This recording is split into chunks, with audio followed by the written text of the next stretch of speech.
Hi, I'm Jane Dunnewold, and today we're going to talk about pure fiber-reactive MX dyes. Fiber-reactive MX dyes are a category of dye that lots of people use to do dyeing at home. Fiber-reactive dyes are popular because they're light-fast, they're very color-fast, they're relatively easy to use, and they're considered non-toxic, although of course you never do want to inhale the powder itself. And so that's why when I work with the dyes, I wear my as of now, with history changing things, I can get away with wearing my COVID mask because what I'm dealing with is particles and not fumes. So that's an important thing to understand about the dyes. Now, there's a lot of confusion about fiber-reactive dyes, and what we're doing is we're confusing the dye itself with colors. So that's what I want to straighten out for you today. There are 13 dyes that are available in North America that are fiber-reactive dyes that are pure dyes, and that means that they're not different colors of dye, particles that are mixed together. Within a container of a pure dye, there is only one color of particle of dye. Now, there are, for example, 6 or 7 versions of blue, and each one is slightly different. There are 2, 3 yellows. One is kind of leaning toward yellow-orange. There's a pure orange dye. There is a pure red dye. And there is a pure, what the Prochem name, that's the company that I work with. There is a boysenberry, which is a red-violet color. And there is grape, which is a purple color. So there isn't a pure green dye. Now, of those 13 pure colors of dye, all the other colors that companies sell are made up of combinations of the pure dye particles. And that's important to recognize because when a company is advertising their dyes, they don't necessarily distinguish the ones that are pure from the other proprietary colors that they mix up. And it matters to those of us who do dyeing at home because the dye particles, the yellow dye molecules or particles, those molecules move faster than the molecules in a blue dye. They're different sizes, and without going into a lot of science, that's probably the most important thing you need to know. But what that means is that within the category of the individual pure dyes, the molecules are different sizes and they move at different speeds, and that means they attach to the molecules or on the fiber at different rates. And that can be important because if you've ever mixed up, for example, black, there is no pure black dye. Every black color that a company sells, no matter what company it is, all of the black colors that are sold are actually mixtures of other pure dyes. And in order to get a black dye, usually the company has to put together a certain proportion of blue pure dye and a certain proportion of yellow pure dye. And it can be a number, could be any one of the yellows that are pure, for example, could be any one of the blues. And then usually there has to be a component of red. And when those are all put together and you do a low water immersion or an immersion dye bath, then that's how you're going to get the color black. But each of the dye molecules has to have enough time to attach to the fiber molecule completely in order to get the black. And what happens if we use low water immersion, where we're really reducing the amount of water that's in the solution? If we're using a low water application, then the dye molecules are often in containers where the fabric has also been manipulated or folded and patterned or scrunched. And so the dye molecules, I'm anthropomorphizing in a way just so you can get the picture, but the dye molecules can't all move at the same rate, and so they attach in different places on the fabric, and we call that splitting. So if I have a color that's made up of several different pure dyes, those pure dye colors may split in the dye bath that I created, and that's going to actually do some pretty wonderful things because it's going to make it possible to use one dye bath to get all the variation of color that you see here, because this was made from a pure turquoise dye and it was made from a little bit of another blue and a little bit of another yellow. I manipulated it and mixed it all together in solution myself from the pure dyes that I own, and you can do the same thing. But when I folded up the fabric and put it in the dye bath, because of how I folded it and it was clamped between pieces of plexi, it affected how the different molecules could move, and that's why the colors all came out a little bit separate from one another to produce this beautiful piece of fabric. Now we can manipulate that in a way that really makes us happy, or it can happen to us by mistake, and then that's not such a happy accident. And that's the thing I'm trying to head off at the pass here by helping you understand what a pure dye is and how you can actually use it to your advantage. Here's another example. So in this example, this is a color that I mixed from two dyes, two pure dyes. The boysenberry, you can see little bits of boysenberry poking right through right here, and a golden yellow. And when I mix those two pure dyes together, it creates this color that I love so much that I call it tomato. Okay, so I mixed the dyes together so the solution had both those two pure dyes in it, and then I scrunched up this fabric and put it in that solution. And for the most part, I got tomato. I did get some patterning, but that was desirable. I had that in mind. But the reason that I'm showing it to you is because you can see where the boysenberry dye actually split out of the recipe, and there were areas right here where white fabric was exposed, and the boysenberry dyed those little bits of white fabric. Now, or the open spaces of white fabric.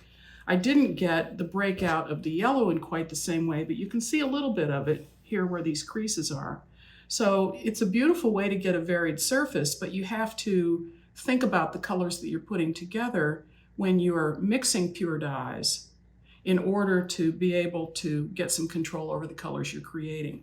Now, if what you have on your shelf is a set of dyes that are from a company and they're proprietary colors, there's a way to test the dye to find out what colors are actually hidden inside. So I'm going to move over. This is a palette that I dyed using pure dyes to match the color wheel. So that can be done, and maybe I'll talk about that in another video. But right now, what I have here is a damp piece of paper towel, and I'm going to put just a little bit more water on it to wet it. And then I am going to put my mask on while I have the dye container open. And here I have Pro New Black. Now remember I said a little bit ago, all the black dyes are mixed colors, are colors made from mixed pure dyes. So I'm going to open up this dye, and you can do this with any dye you have. If you're not sure whether the colors you have are pure or mixed, you can just get a little bit of dye, hardly any, on the spoon and sprinkle it onto the damp paper towel. And then I can add, this isn't quite damp enough, so I'm going to add just a little bit more water.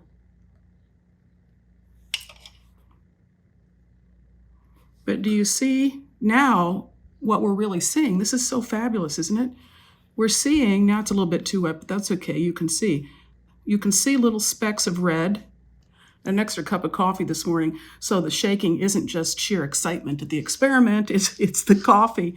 But you see how you can see little specks of red, and you can see a little bit of yellow that bled out around here. You can see that mainly it's blue. And every single dye that you own can be tested in this way so that you have an advanced preview of the colors that are hidden in that recipe. Let me get another piece of paper towel and another dye, and let's do another experiment. Okay, so new piece of paper towel. Put some water on it. And now I've got one called Stormy Gray. So let's see what Stormy Gray looks like. See, Stormy Gray looks pink in the container. How about that?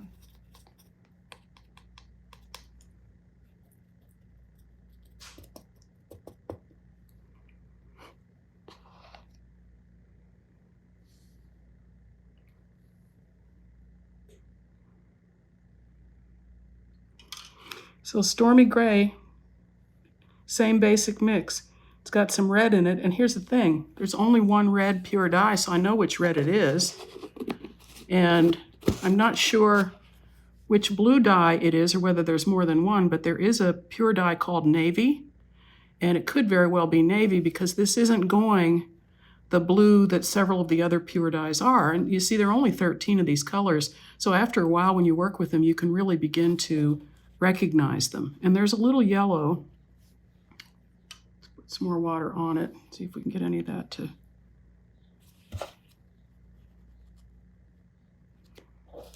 Actually, that green background's not really helping. Let's put it on a... There, now it's easier to see. So you can really see how the yellow dissolved and wicked out pretty much right away. And it could very well be in this stormy gray, there's even a little bit of the pure violet. So this is an interesting thing from an observatory perspective.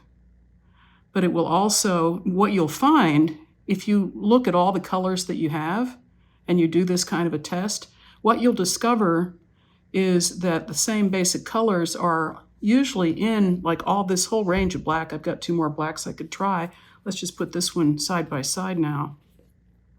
So you can see that's pretty different from the stormy gray. But the fact is that almost every single, in my own experience of testing dyes like this, every single black has red in it. And what that means is that if you're going to do low water immersion where you can be pretty sure the dyes are going to split, then you are going to get some red. And if you don't want red, if that goes against the grain of what you have in mind for your project, you're okay with the splitting, but you sure don't want any red, then the strategy that you develop is to mix your own version of black using the pure dyes and leaving red out of the recipe. So I can make a black by using blue, and I can use orange, the pure orange dye, instead of the red, and I can still approximate a nice black that way, but if it's split, I wouldn't get the red. And so you can see how complex and interesting this is when it comes to developing your own recipes and your own formulas using the pure dyes only. All right, so I hope that has gotten you interested enough that if you already have some dyes on hand in your studio space, wherever it is you work, if you've never done this kind of testing with a paper towel and water, there's so much you can discover about the colors that you've been using all this time, and you really had no idea what was hidden inside that recipe. Now, I'm very interested in knowing what colors you have on hand and whether you do this test. My challenge to you is to do the test with some dyes that you've got on hand, and then put your results in the comment below so that everybody can see and learn from each other, because that's part of the good thing about what we're doing here. And if you're getting something out of the YouTube videos that I'm making, please be sure to subscribe to the channel, because our goal for the fall, we all have COVID behind us now. I was sick for 2 weeks. The goal now is to release a new video every week for the next 2 or 3 months. And I am going to specifically talk about dyes at least part of the time, because it's so fascinating and there's so much to know. So thanks for being with me today, and I look forward to hearing from you. And please do put some comments there and answer my question: how did it go for you when you tested your dyes?